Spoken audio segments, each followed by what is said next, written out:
Good job, Washington. You just pulled off the first big blockbuster and one of the most unexpected trades of the offseason. Let's look at how this trade benefits you. You get Kyle Kuzma, KCP, and Montrezl Harrell for Russell Westbrook. So first off, getting rid of Westbrook's contract no matter what is a complete steal. He was going to make $44 million next year, and then $47 million on a player option after that. A team like Washington, headed into a rebuild, does not need to be paying a 33-year-old $44 million, so that already makes this a great trade for them. This cap is going to open up a ton of potential contracts down the road. Let's talk about the new guys. First, Kyle Kuzma. Kuzma has seen a lot of hate recently, way more than what he actually deserves. But it's pretty obvious he was not going to work in LA. I don't know if it's a scheme fit, playing with LeBron or Anthony Davis, or just a mental thing, but Kuzma is not going to reach his full potential as a Laker. But now, I think having him on the Wizards is going to give him a new sense of life and allow him to potentially revitalize his career. I don't know what we're going to see exactly, but I'm expecting to see Kuzma get back up around 18 points per game and show that he is a much better player than what we give him credit for. Next is Montrezl Harrell, one of the most underutilized players in the league. He's been a consistent, high-energy performer every time on the court, who the Lakers just refuse to give playing time to. Harrell averaged 22 points and 10 rebounds per 36 minutes coming off the bench this year, including a performance of 12 points in 14 minutes in Game 1 against the Suns. Harrell is an amazing player who is severely underutilized with the Lakers.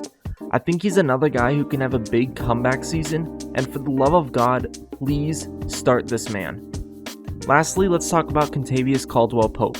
KCP is a good three-point shooter and a solid defender, and that's about it.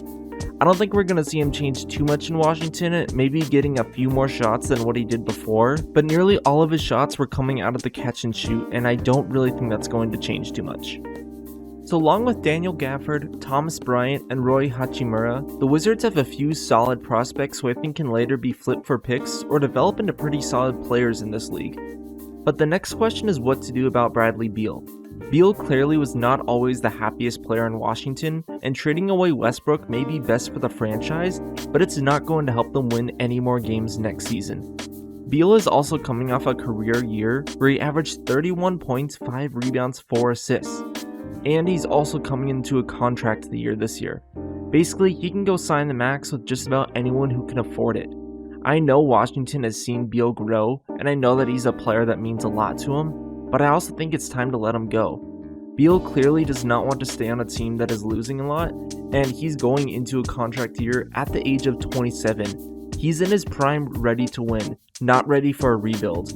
The stock on Beal is going to be at its highest right now, but that is going to continue to fall as the next season continues. As we get closer to the next trade deadline next year, less people are going to want Beal knowing that they're only going to be renting him. Washington, it is time to take a serious look and really consider the idea of trading Bradley Beal to help your young core. So overall, I do love this trade for the Wizards, and I think it is a great start in entering their rebuilding process. I think Kuzma and Harrell will have a good chance at rebuilding their reputations and can both make some great comebacks this year. This trade also helped the future finances of the Wizards, getting rid of one of the worst contracts in the NBA. As far as the Lakers, I think there might be some benefit with Westbrook. Westbrook will be able to take some of that pressure off LeBron, help run the floor when he isn't out there, and bring that scary intensity to every single game. Westbrook's also going to help make this team an even better defending and rebounding team than they were before, and possibly even help them out in the fast break. But at the end of the day, both LeBron and Westbrook are two ball-dominant players, and neither of them are exactly known for their abilities to move off the ball.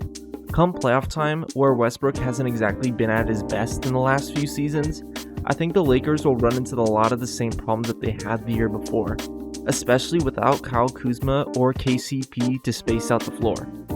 This still could be a potential W for the Lakers, but they need to add on to their current roster or make some type of changes to make a LeBron and Westbrook duo more feasible.